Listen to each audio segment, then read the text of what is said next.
ఓం శ్రీ సాయిరామ్. మనము ఈరోజు సత్యసాయి శతజయంతోత్సవాలలో భాగంగా పుట్టపర్తిలోని చిత్రావతి నదిపై బాబావారి జనన మరియు కొన్ని లీలలను లేజర్ షో ద్వారా చూడబోతున్నాము. ఈ వీడియో నచ్చితే please like and share, subscribe my channel. జై సాయిరామ్.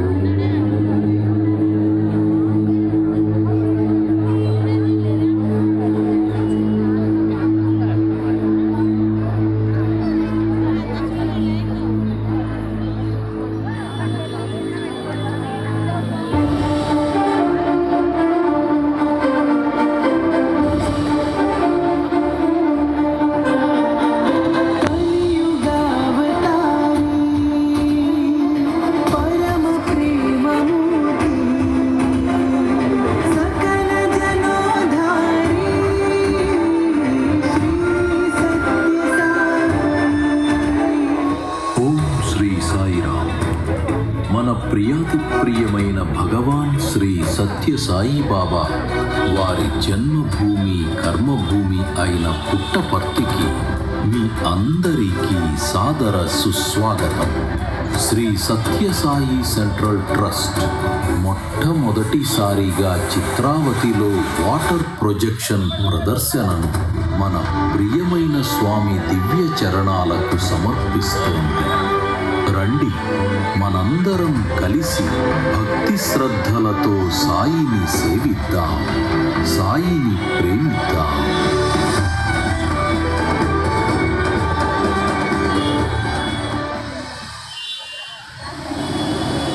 నన్ను గుర్తుపట్టారా?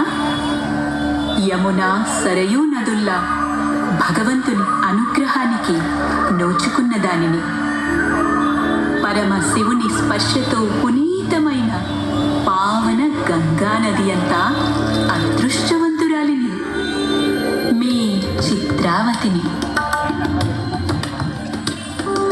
ఈ పుణ్యభూమి గొల్లపల్లిగా వర్ధిల్లిన రోజులు నాకు తెలుసు. ఆ గొల్లపల్లి పుట్టలతో నిండి శాపగ్రస్త అయిన పుట్టవర్ధినిగా మారిపోవడం కూడా చూశాను. అదే కాలక్రమేణా పుట్టపర్తి అయ్యింది. ఆనాటి నుండి ఈ పొడిబారిన భూముల్లో ప్రవహిస్తూ ప్రార్థిస్తూ గడుపుతున్నాను. ప్రతి వర్షాకాలంలో ఆశతో ఉప్పొంగిపోతాను. తీవ్రమైన వేసవిలో ఎండిపోయి నా ఉనికిని కోల్పోతూ ఉంటాను. నేను కూడా సాగర సంగమానికి నోచుకొని అభాగిని అయిన నది లాంటి దానినేమో అనుకుంటూ ఉంటాను. ఈ లోయ చుట్టూ తిరుగుతూ ప్రవహిస్తున్న నేను ఒక మహత్తరమైన రోజున తేజోవంతమైన నీలి గోళం ఒకటి ఇక్కడికి దూసుకురావడం చూశాను. విచిత్రంగా అది నన్ను కలవరపరచలేదు. నాలో ప్రశాంతిని, ఒక ధైర్యాన్ని కలిగించింది. ఆ జ్యోతి పుట్టపర్తిలో దిగగానే ఏదో ఒక కళ సాకారమైనట్లు చెప్పలేని ఆనందం కలిగి పొంగిపోయాను. ఎవరి నుండి నదులు, పర్వతాలు, లోయలే కాదు, పంచభూతాలే పుట్టాయో ఆ విశ్వవిభుడే పుట్టపర్తిలో అవతరించాడని అప్పుడే నాకు అర్థమైంది.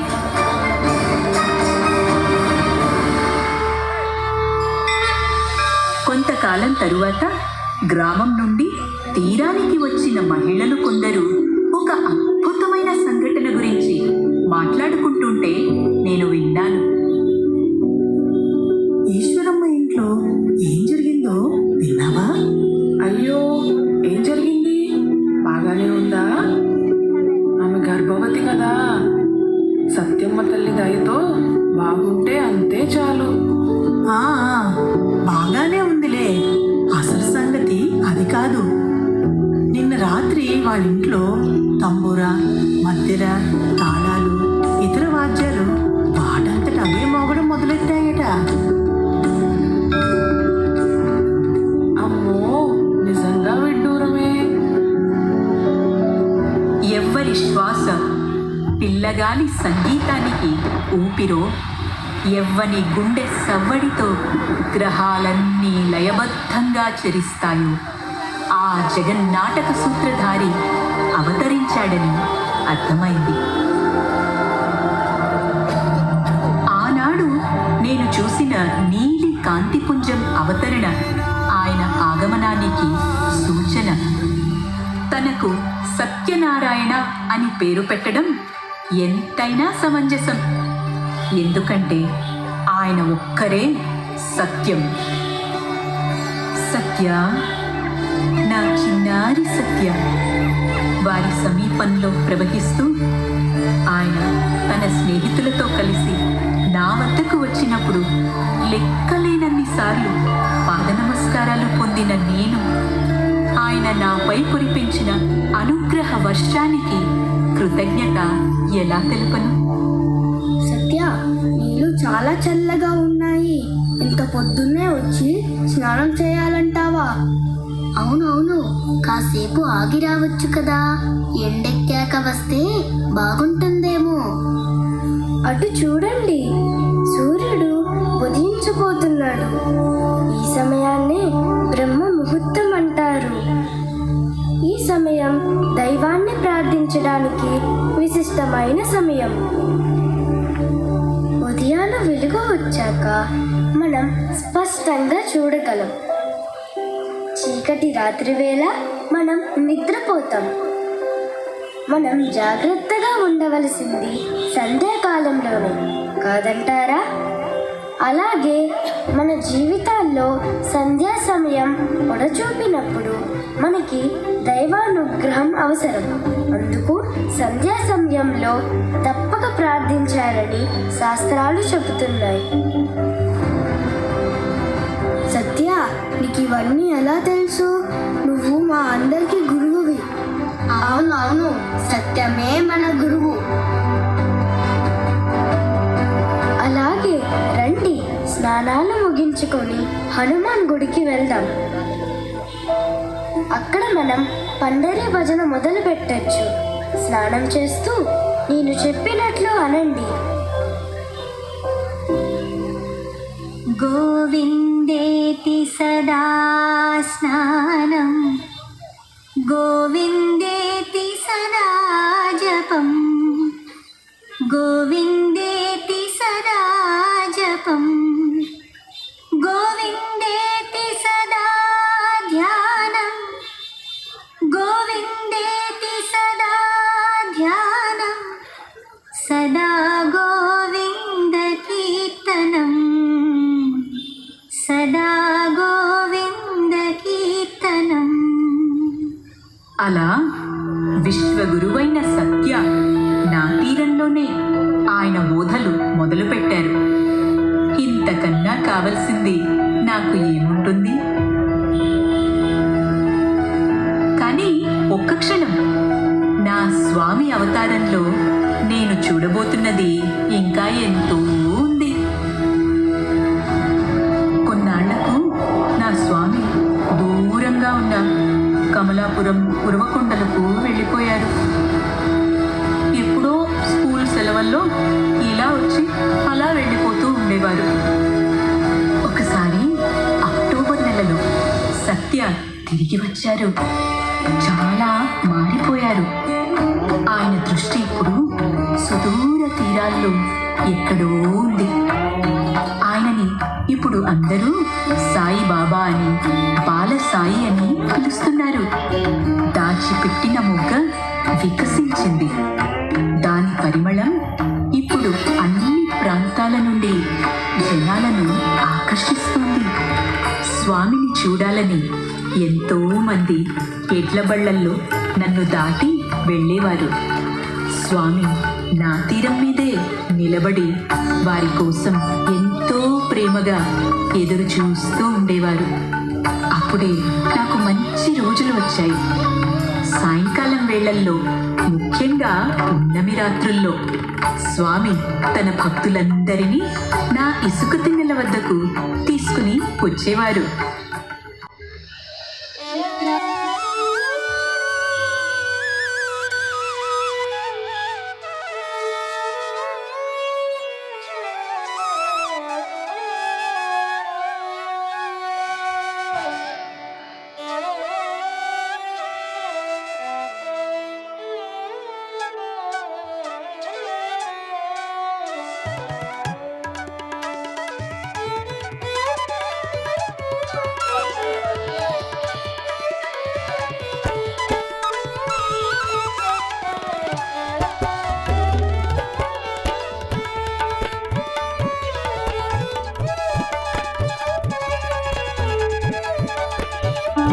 భగవంతుని స్పర్శ సోకితే నీలో నుండి నీకే తెలియని ఖజానా వెలికి వస్తుందని నాకు అప్పుడే తెలిసింది.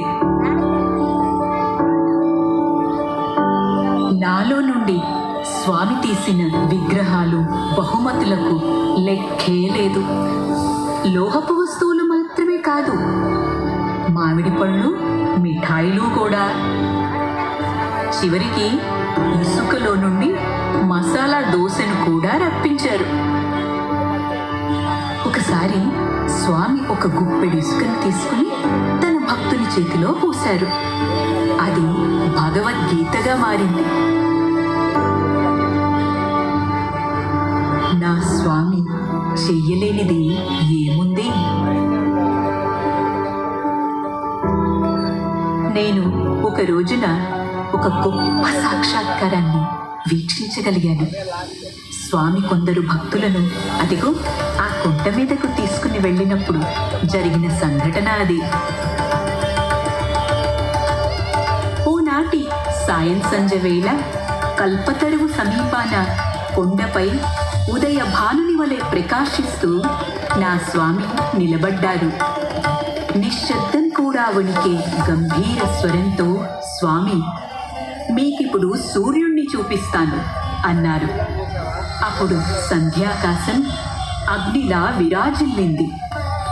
ఆయన దివ్య ప్రకాశం నా అలల్లో ప్రకంపనలుగా ఆకాశంలో అరుణిమగా ప్రతిబింబించగా ఉజ్వలంగా వెలుగుతున్న నా స్వామి నుండి వెలువడిన వేడిని, కాంతిని భక్తులు తట్టుకోలేకపోయారు.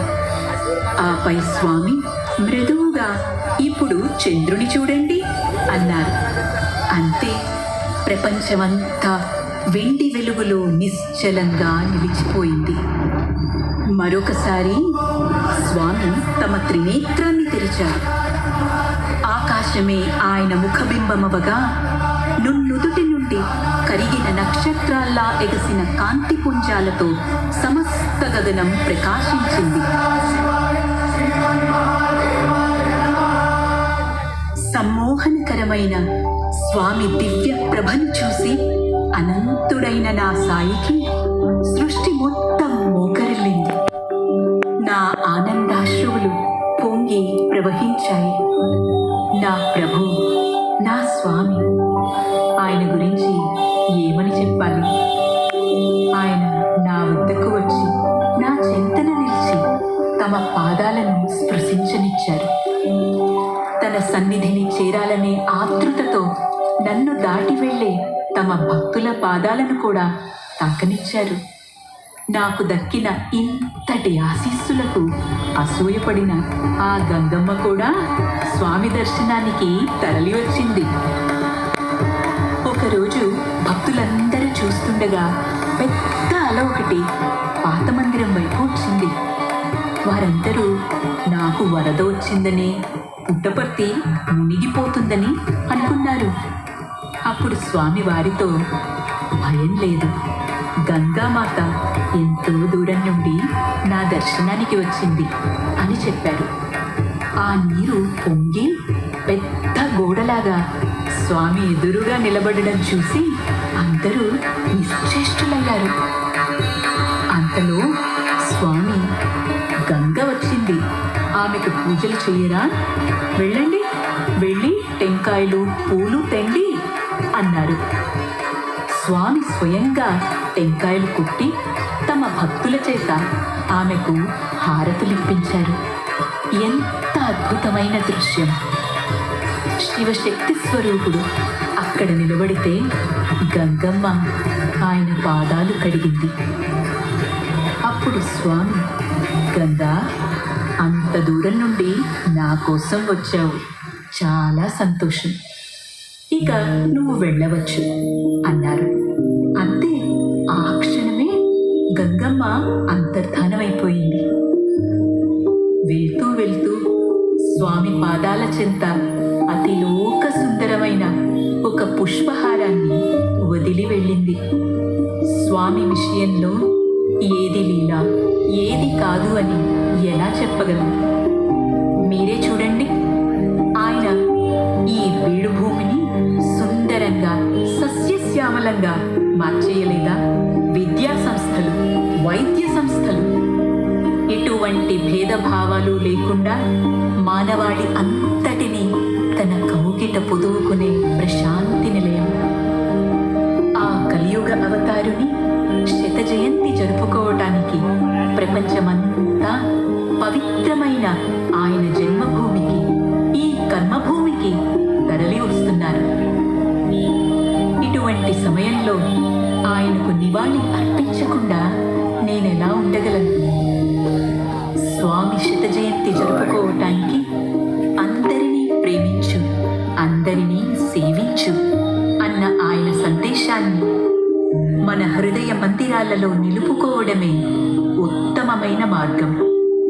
ఎందుకంటే స్వామి ప్రేమే స్వామి సందేశం, స్వామి ప్రేమ.